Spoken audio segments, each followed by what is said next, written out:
Welcome to Not My Generation. I am Professor James Davenport. This is my colleague, Dr. Emily Stacey, and we have the political podcast that looks at political events and issues through a generational lens. And today we're going to take a slight detour, not completely unpolitically related, but we're going to be talking about online education. And as many of you may know, for the summer, most colleges have continued moving their students into online courses. There's some question about the fall, what it will look like, the mix of online versus on campus, and how that's going to look. And so we thought today we would kind of offer some information, some guidance, if you will, to both students and perhaps faculty about how to approach an online course. If you're a student, how to get the best out of it. If you're a faculty, how to design it in a way that will meet the students' needs for learning and engagement, that type of thing. And so, you know, as governments are trying to figure out how open or closed they're going to be towards the rest of the year, this has become a really important issue. Yeah, in fact, I saw a report this morning on News 9 that the State Board of Education is meeting today to, one of the agenda items is considering Saturday school. Interesting. In the fall, if and when the students go back to public schools. And so there's just this continuing kind of evolution of how we're going to approach this, absent a vaccine, absent having a way to keep people from spreading it again with one another, these types of things. Right. So let's start off with this. I'll let you kind of lead off here. Okay. So if I'm a student and I come to you, Dr. Stacey, and I say, I'm thinking about taking an online course and I've never taken one before. Yeah. What's the advice you're going to give them? So first I'm going to ask in a very serious way, are you a self-starter, right? So are you the type of student that keeps a calendar? Are you the type of person who is engaged and really wants to get online and read those modules and do post the discussion boards, etc.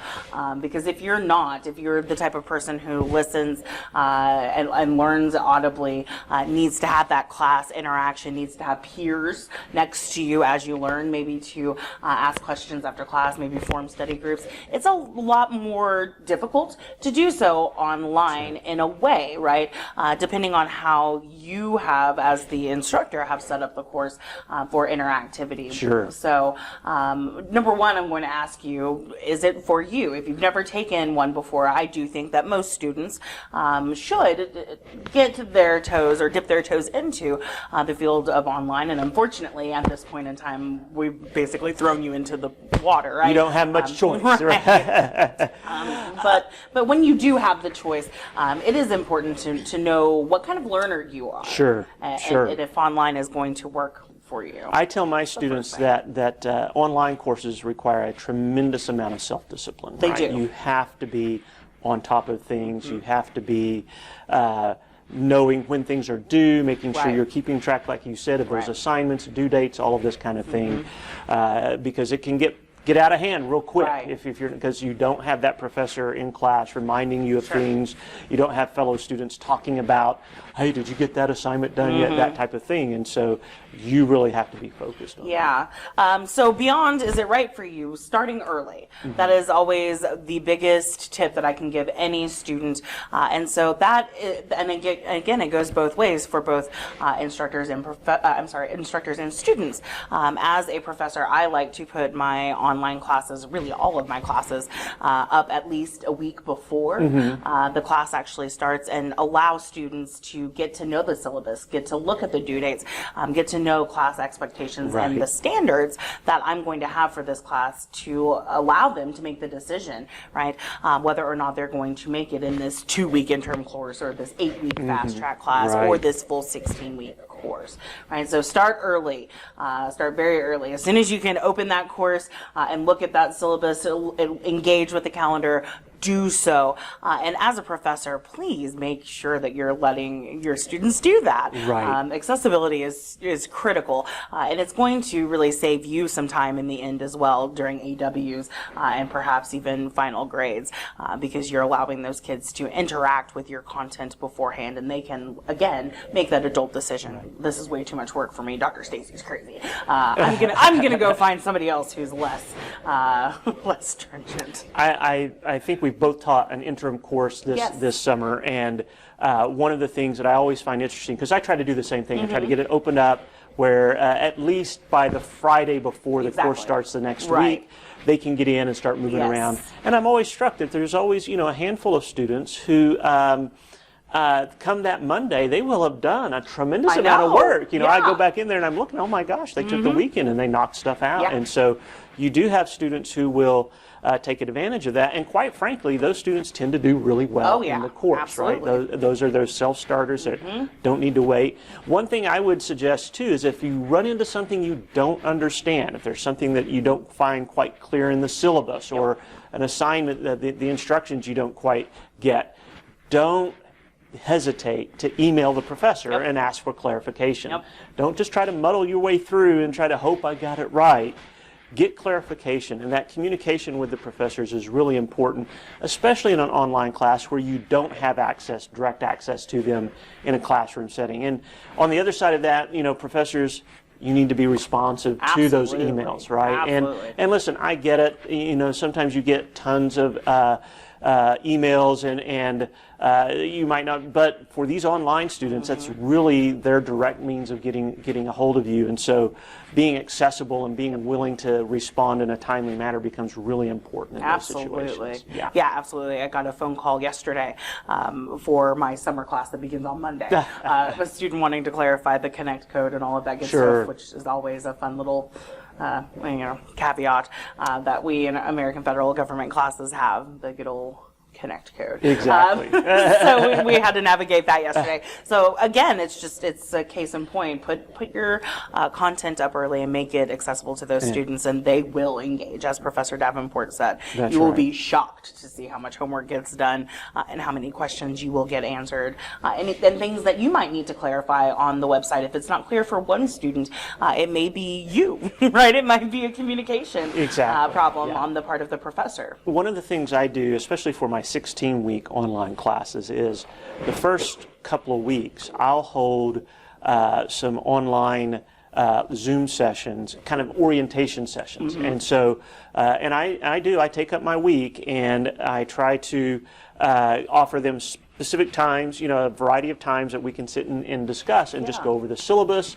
over my expectations, allow them to answer any questions, to kind of get a feel for what is going to be going on in this course. And I have found that, especially for the students who participate in those, it really does make them more comfortable, and it gets them moving in the right direction. And so the more that you can find some way, I know some student or professors will do an intro video that kind of tries to do the same thing where they go through their syllabus. But however you can up front get them accustomed or comfortable with, here's how this course is going to be laid out, here's where you can find things, here's how to reach me if you have questions, the better that your students are going to do. Absolutely. So say what is my next kind of tip, right? I'm very anal about the way that I make lists, and so all of them have cute little titles. But say what is my next tip, right? Because online, as a student, your professor is only getting to know you by your interactions, right? By your the discussion posts that you put up. I use current events as a way to encourage interactivity. So we are only, again, getting to know you based on the content that you are allowing us to read. And so you can never be too clear or too detailed whenever you are posting, especially on the content for the class, right? So like I said, I do current events discussions, and those are really more geared towards, I guess, again, interactivity and kind of fun. But they are posting each week, or depending really on the length of the class, but typically once a week we will post I'll post a current events discussion, summarize an article, post a link, and then the students will find their own news stories, and allows them to share things that are important to them. So we get news from space, we get news from technology and vets and nurses, and I mean all kinds of things that my classes are engaging in.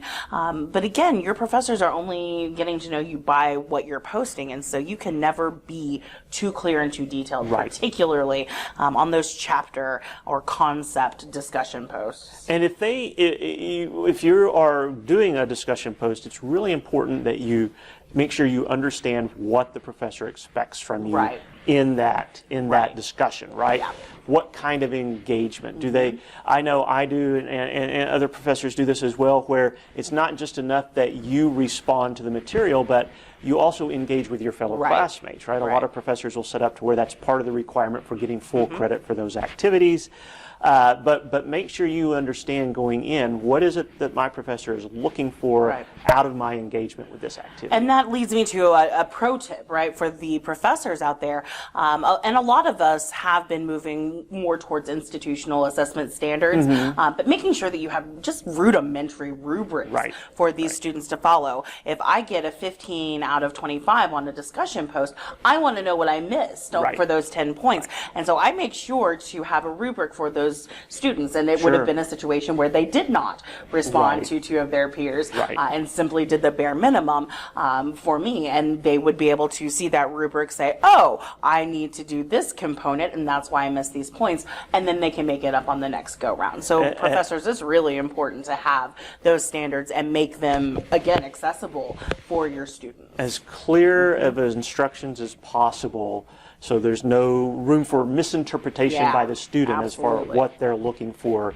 is very helpful. I know in my discussion activities, I try to take what would be a classroom activity on an on-ground class and convert that in there. And so, again, you're still looking for, here's what I want you to do, here are the steps you need to provide, so the student has a really good idea, did I meet that expectation? Right. Yeah. Right. If I am an instructor and I'm saying, what do I need to do to make this as close to a classroom environment as possible? How are you going to answer that? I think that's really all about the way that you use your discussion boards.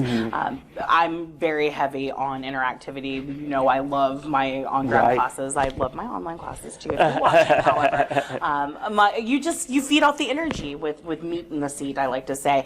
And so that interactivity is really key in an online class. You should never feel like you're taking an online class by yourself, because typically those online classes are stacked at 40. There are usually 39 other folks in that class with you, whether you know it or not, who are there for you to commiserate with or to help you understand a concept that you didn't understand, or just ask basic questions. That's part of college. And so obviously I am a professor, so whenever I do set up my online classes, I make sure that they understand that interactivity is part of their participation grade. I make it a requirement, and after that it just becomes second nature. They want to communicate with one another after about week 2 and all the kind of initial weird introductory stuff is out of the way. And don't let them slide by, especially on those discussions. It's so easy to say, okay, well, you need to respond to 2 of, and the response will be, oh, I like what you said. Exactly. Or, oh, I that's agree. Good. Right. Those don't count. That's not, I have a little section when I'm discussing my discussion activities that talk about providing a thoughtful reply, right? Asking a question for further information, or providing additional information, or providing a critique of what was said, right? Something like that really is engagement beyond just the, oh, that was interesting kind of. Because, hey, if you let students slide with that, they will do it. Oh, absolutely. Yeah, for the full 16 weeks. I try to, a couple of things that I do with my courses, and every professor is a little bit different in how comfortable they are with technology, in how they approach their engagement. But I love Zoom, and so I use Zoom for my online classes to have that interaction with those students kind of live and in real time, right? And now, usually in an online course, you cannot require students to participate in that because the idea of online is I can do this at any point in time Right. between this. So usually I offer kind of like extra credit for participating. With Zoom, right, you can record those, Exactly. and if students aren't able to be there, you can set it up to where they can still access the video and then engage with you by emailing you questions. That's what I do. It's like, hey, watch this, then email me some questions about it, and we'll do it that way. But that kind of engagement, I like video lectures, and so I have video lectures for each week's topic, and try to put them in bite sizes where they're not sitting there for an hour and 15. Because most students just aren't going to do that. You want to be present in the course, right? You don't want to have. I don't want, as a student, I would not want to be in a course where I felt like it was just on autopilot and I never heard or engaged with the professor. Agreed. And as a professor, you don't want that course either. Right. You want to be present, and you want your students to have that engagement with you. Yeah, there's a misnomer about online classes. I think that some professors see them as kind of cake assignments. Sure, right. And I think a lot of students think that they're going to be much easier than actually having to put on pants and show up and sit behind a desk.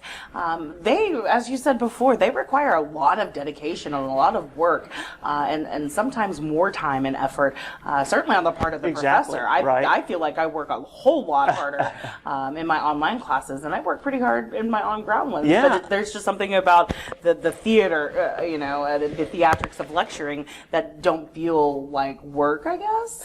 Right. Well, for me, what I find is, just like with students, if they're not self-disciplined, the course can get out of hand for them, right? Because they're not keeping up with their work.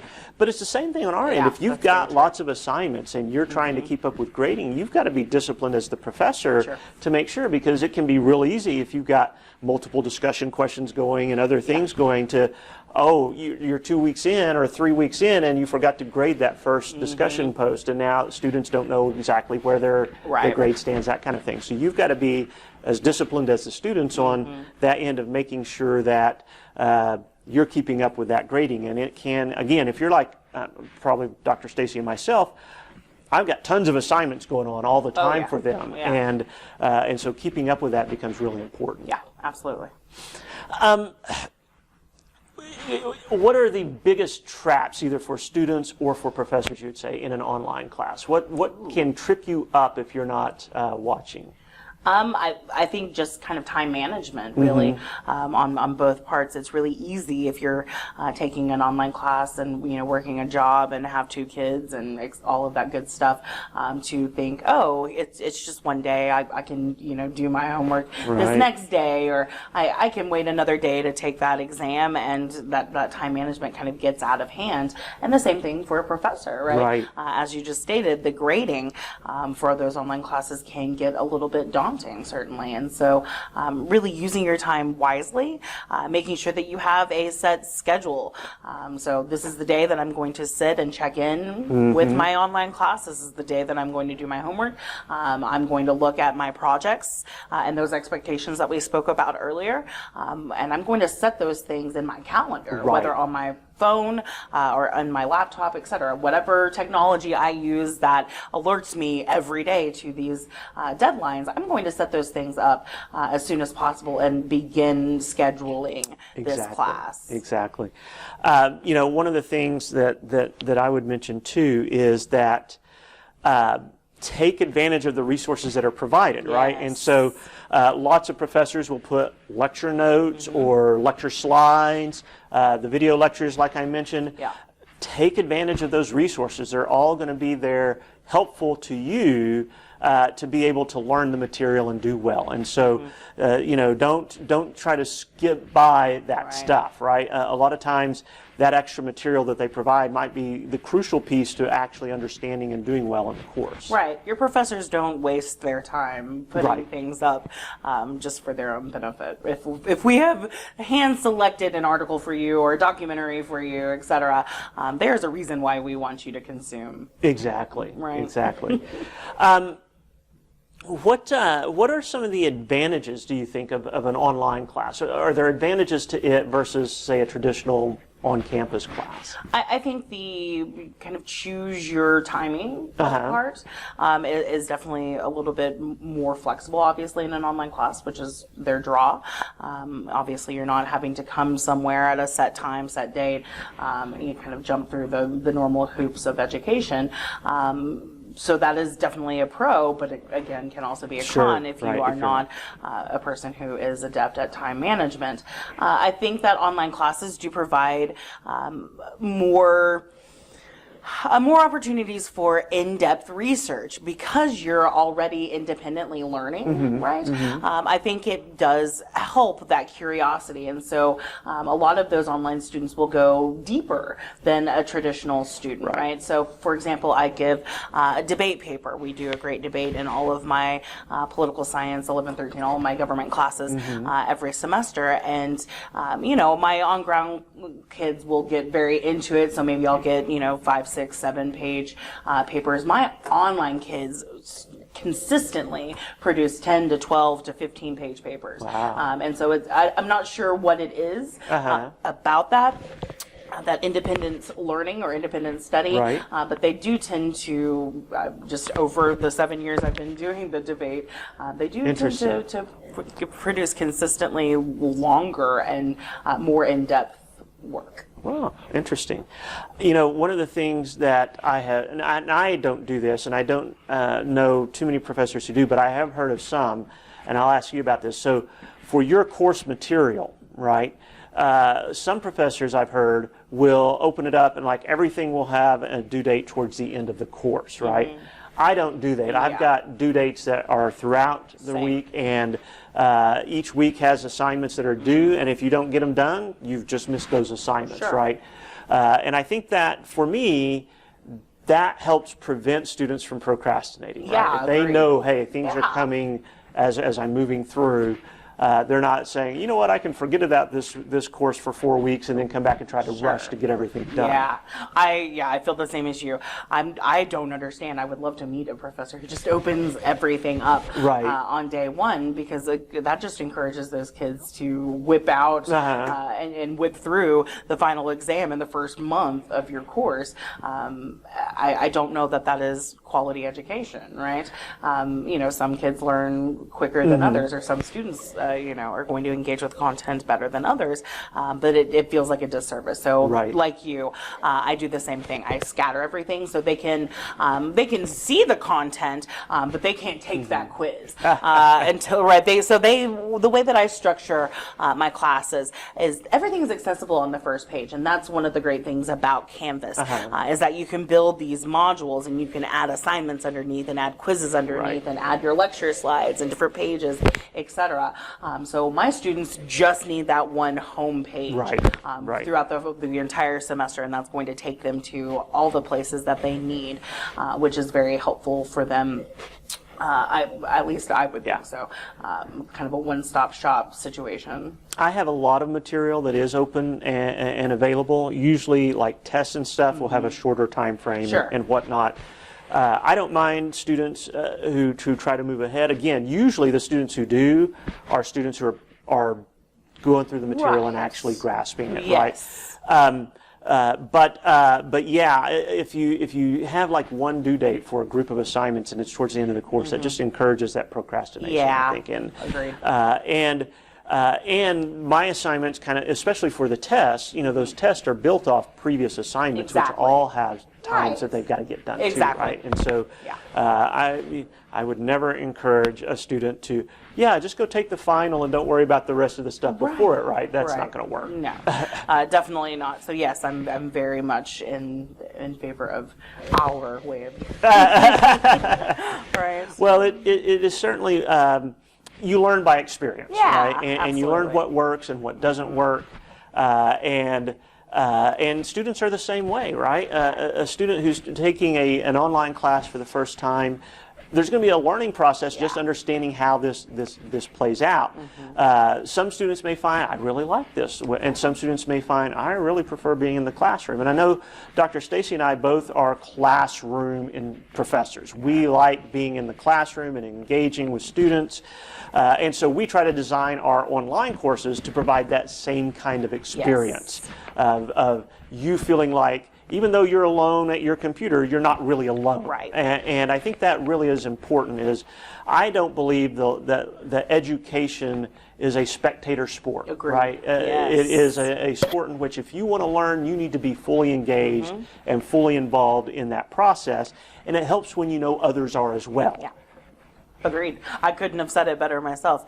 You have to have a cohort, right? Right. I'm sure you are learning this very thing in your dissertating adventures as well, right? Exactly. Even at a high level of education, you need people to, like I said, commiserate with, to speak to, Exactly. To bounce ideas off of, or just to grab a cup of coffee with. And so it's really helpful to have that interaction. And so if you're a professor, please do remember to encourage that. I know it's harder in some disciplines than others. I can imagine a discussion board in a math class being very dry. However, I do think it's important for those kids, even in a math or a biology class.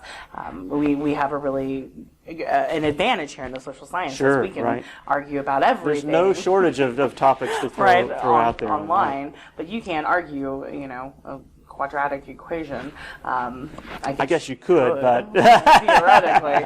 But again, that interaction is really, really key. And I would say the same thing really for professors, especially if you're not one who's used to teaching a lot of online classes.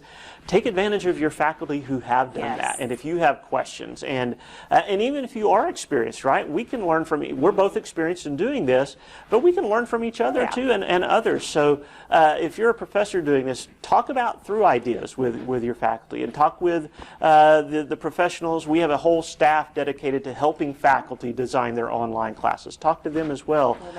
They're more than willing to help you sit down and find the best way of doing things.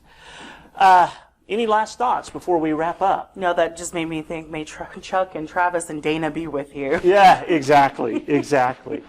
Well, thank you for joining us. I hope this has been helpful as far as getting an understanding of how online courses work. With the situation being now that a lot of institutions are moving more to pushing students to online classes while we're dealing with the COVID-19 situation, we thought it would be helpful to kind of give you a prep exercise or conversation before you just jump into online education and not knowing what you're doing. Okay. All right. We'll see you later.